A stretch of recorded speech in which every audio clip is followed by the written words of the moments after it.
शेख हसीना ने संभाली कमान, चंद घंटों में हो जाएगा मोहम्मद यूनुस का काम तमाम। बांग्लादेश के आने वाले हैं अच्छे दिन। दोस्तों, बांग्लादेश में सियासी उथल पुथल चरम पर पहुंच गई है। मोहम्मद यूनुस के दिन पूरे हो गए हैं। यूनुस की कुर्सी जानी तय है, क्योंकि उन पर देश की आर्मी का प्रेशर हाई हो गया है, जिससे यूनुस का ब्लड प्रेशर हाई हो गया है। इसी बीच बांग्लादेश की पूर्व पीएम शेख हसीना की एंट्री हो गई है, यानी शेख हसीना 2.0। दरअसल शेख हसीना ने मौके पर चौका मार दिया है और अंतरिम सरकार के मुखिया मोहम्मद यूनुस पर सबसे बड़ा हमला बोला है। अमेरिका से लेकर चीन, पाकिस्तान तक को लपेट दिया है, जिससे यूनुस छटपटा रहे हैं, बिलबिला रहे हैं और तड़प रहे हैं, क्योंकि इस बार यूनुस का बचना मुश्किल ही नहीं, नामुमकिन लग रहा है। नमस्कार, कैपिटल टीवी के स्पेशल शो टर्निंग पॉइंट में मैं नवेंदु शेखर झा आपका स्वागत करता हूं। आज आपको इस एपिसोड में बताएंगे शेख हसीना 2.0 की कहानी, जो बांग्लादेश में बदलाव का नया इतिहास लिखेगी। बांग्लादेश में शेख हसीना की दोबारा एंट्री, मोहम्मद यूनुस के हसीन दिन अब खत्म। शेख हसीना की वापसी से बदल गया माहौल। क्या बांग्लादेश के अच्छे दिन आने वाले हैं? बांग्लादेश में इस वक्त सियासी घमासान अपने आखिरी दौर में है। पूरा देश जिहादी यूनुस के इरादों से हैरान परेशान है। ऐसे में एक बार फिर बांग्लादेश की पूर्व पीएम और आवामी लीग की प्रमुख शेख हसीना ने एंट्री मारी है। दिल्ली में बैठी शेख हसीना ने यहीं से एक ऐसा तीर छोड़ा है जो सीधे जाकर मोहम्मद यूनुस के कलेजे पर लगा है। जी हां, दरअसल शेख हसीना ने अपने सोशल मीडिया साइट फेसबुक के जरिए आरोप लगाया है कि अंतरिम सरकार के प्रमुख मोहम्मद यूनुस आतंकवादियों की मदद से सरकार चला रहे हैं। वो अपनी घटिया मकसद को लेकर बांग्लादेश के भविष्य के साथ खिलवाड़ कर रहे हैं। शेख हसीना ने कहा कि यूनुस बांग्लादेश को अमेरिका को बेच रहे हैं, वो आतंकियों के नेता हैं। शेख हसीना का यूनुस पर यह नया अटैक ऐसे समय में आया है जब देश भर में आगामी दिसंबर महीने में आम चुनाव कराने को लेकर पूरा माहौल बन गया है। यूनुस के खिलाफ बांग्लादेश में जगह जगह विरोध प्रदर्शन हो रहे हैं। बता दें कि हाल ही में यूनुस ने इस्तीफे देने की धमकी दी थी। साथ ही शेख हसीना ने अपनी पार्टी आवामी लीग पर बैन लगाने को लेकर मोहम्मद यूनुस की आलोचना की है और यूनुस पर करारा पलटवार किया है। शेख हसीना ने अपने पिता को क्यों किया याद? मोहम्मद यूनुस पर हमला बोलने के लिए शेख हसीना ने फेसबुक पोस्ट का सहारा लिया। शेख हसीना ने एक फेसबुक पोस्ट में याद किया कि उनके पिता को अपनी जान देनी पड़ी थी, क्योंकि वो अमेरिका को सेंट मार्टिन द्वीप देने को राजी नहीं थे। मोहम्मद यूनुस पर निशाना साधते हुए उन्होंने कहा कि उन्हें देश से प्यार था, लेकिन सत्ता में आने के बाद वो बदल गए हैं। शेख हसीना ने कहा, जब अमेरिका सेंट मार्टिन द्वीप चाहता था तो मेरे पिता राजी नहीं हुए थे।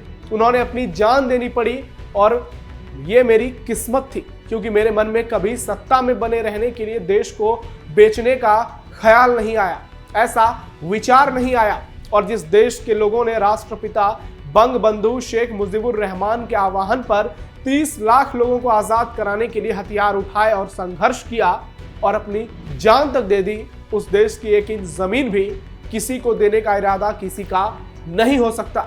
लेकिन आज कैसी विडंबना है, एक ऐसा व्यक्ति सत्ता में आया है, एक ऐसा व्यक्ति जिसने पूरे देश के लोग बेहद प्यार करते हैं, एक व्यक्ति जिसे दुनिया प्यार करती है, और आज सत्ता में आकर उस व्यक्ति का हाल क्या हो गया है वो पूरी दुनिया देख रही है।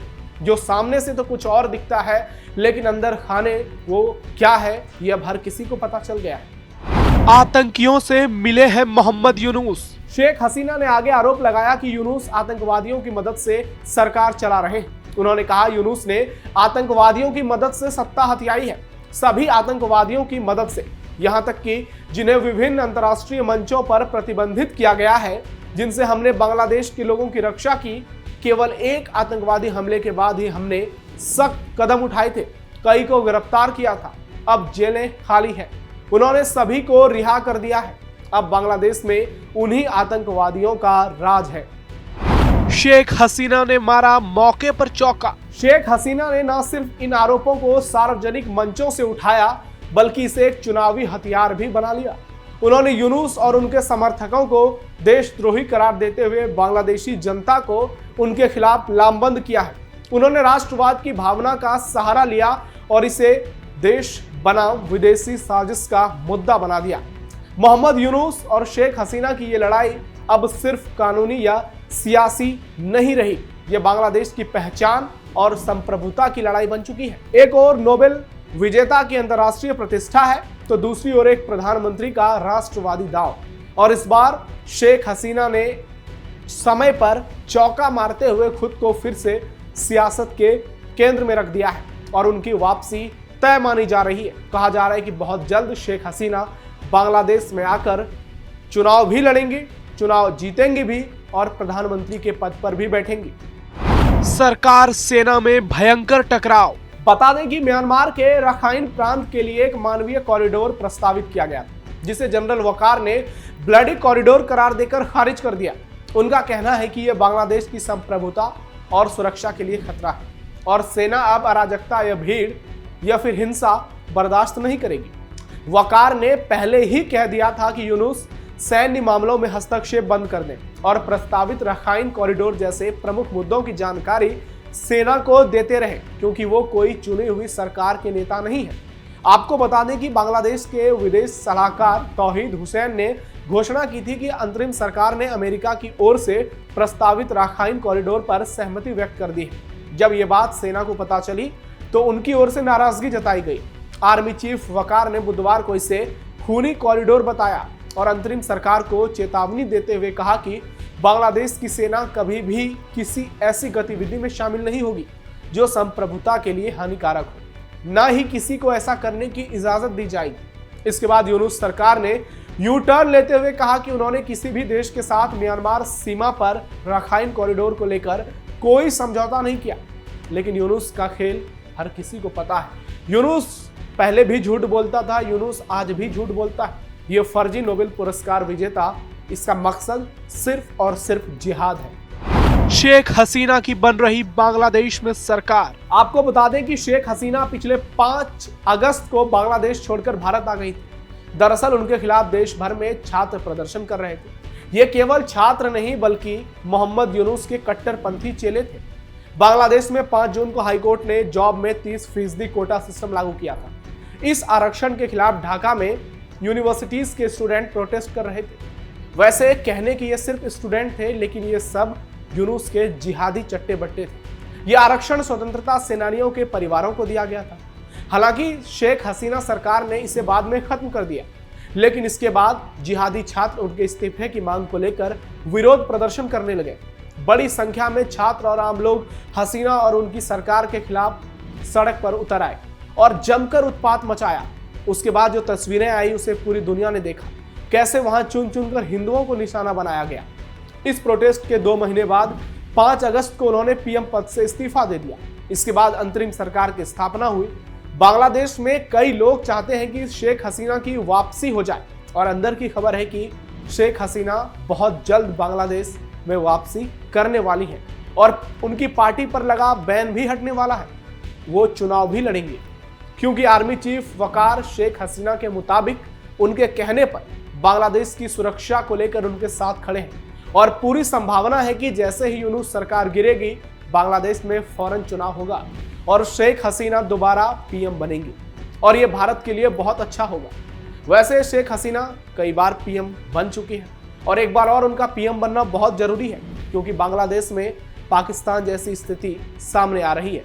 वहां जिहादियों के मकसद में शेख हसीना एक बड़ा रोड़ा बनी हुई है। वो लगातार पाकिस्तान के तमाम प्लान को फ्लॉप करती आ रही है, जिसके चलते जिहादी उन्हें नापसंद करते हैं और मोहम्मद यूनुस इस बात से बहुत दुखी होते हैं।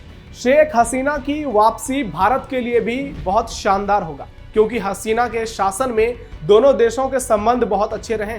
पीएम मोदी से उनके रिश्ते काफी सहज रहे। शेख हसीना हमेशा तरक्की और देश हित की बात करती है, जो वहां के जिहादियों को पसंद नहीं आता। यूनुस और उसके गुरु अमेरिका को पसंद नहीं आता।